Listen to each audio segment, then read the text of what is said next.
So that's not an issue of it overflowing our stormwater drainage system or whatever it was that happens. So you're fine with that? Yes. Okay, thank you. Well, I think, Mr. Chairman, you have a question?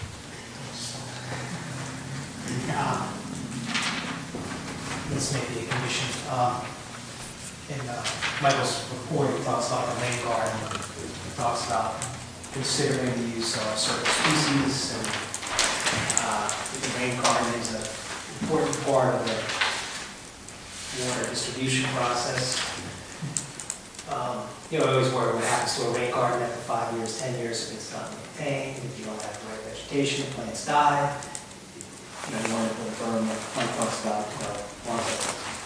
So is that a problem? Is that an issue? Are you able to speak to that?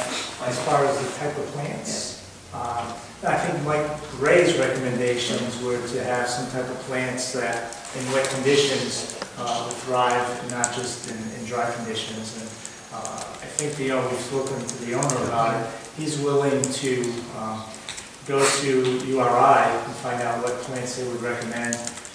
What I might recommend myself would be that although the new stormwater handbook for DEM for their drainage systems and so forth hasn't been approved yet, they do have recommendations on. They're moving towards a lot of these rain gardens and things like that for another year. It's been a couple of years in the works. Could be another couple of years before it's approved, who knows. But I think they do have recommendations for certain types of plants. So if you want to stipulate some of those, I think we'll be fine. But the owner is agreeable to that stipulation. And if you had any particular plants also, I think he probably would be agreeable to it. It's a small area on the site, so it's not much of a concern as far as for his landscaping and so forth. Mike, I think there's a woman at URI that's developing the handbook for the state for the gardens. She's there, she's acceptable. There's a few people at DEM and URI that are involved. I don't specifically know offhand, but I know it's been a work in progress. Yeah. And they are, recommending certain types of plants and so forth. So if you like, we can narrow the list somehow. Maybe a botanist or somebody, I think that works with this on a regular basis to recommend a series of plants that you can pick from.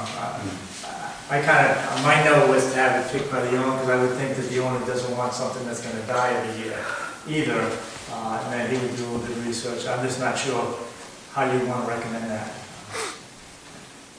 Well, there are specific recommendations for rain gardens that they're developing. I don't know if they're not officially adopted. I don't know what we can say.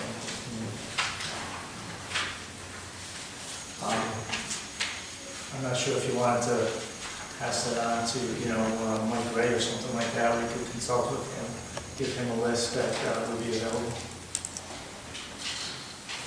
Is that a huge issue for you, Mike, or just a? And bottom line with this application, all of the way this is designed, it's going to keep the water off the neighbor's property. It was a challenging lot. Mike and I spoke a few times about the stormwater issues, and I think he did a good job spreading things out. I think that's all, that's all we really could do on this lot with the water table elevation, as we found with the testimonies. So what he did was kind of disperse the water the best he can and then providing, we try to minimize the fill that we ask these applicants to provide.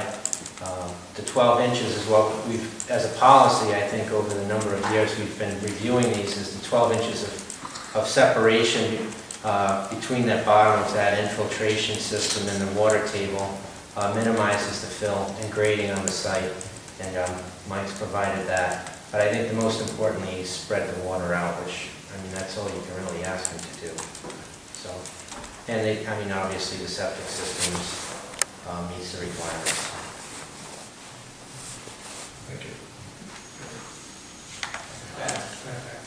One thing I've seen on past applications that I don't see on this one, though, is try to keep the sheet flow, if you will. I don't see, in the past we've had the foundation or footings we've had passed through pipes through one, and I don't see that in this application. I saw that infiltration there. I I didn't see that that accomplished the same thing, so if you explain how that's gonna do the same thing, I'd appreciate it. Well, I think it does accomplish the same thing. You know, as you have your foundation, you know, your square or your rectangle of your building, your footing and your foundation obviously is into the water table. These pipes allow the water table to flow from one side of the foundation, underneath the foundation, and then eventually out.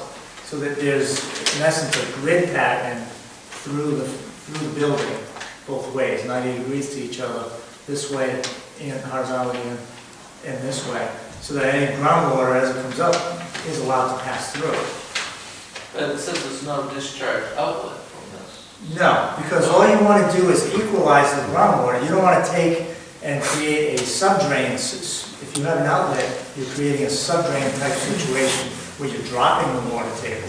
All we're trying to do here, and I believe the intent of your requirements, is to make sure that the foundation isn't really damming up the groundwater, and then these equalization pipes allow it to go through the foundation, and then under the building, and then back into the ground on the other side of the foundation.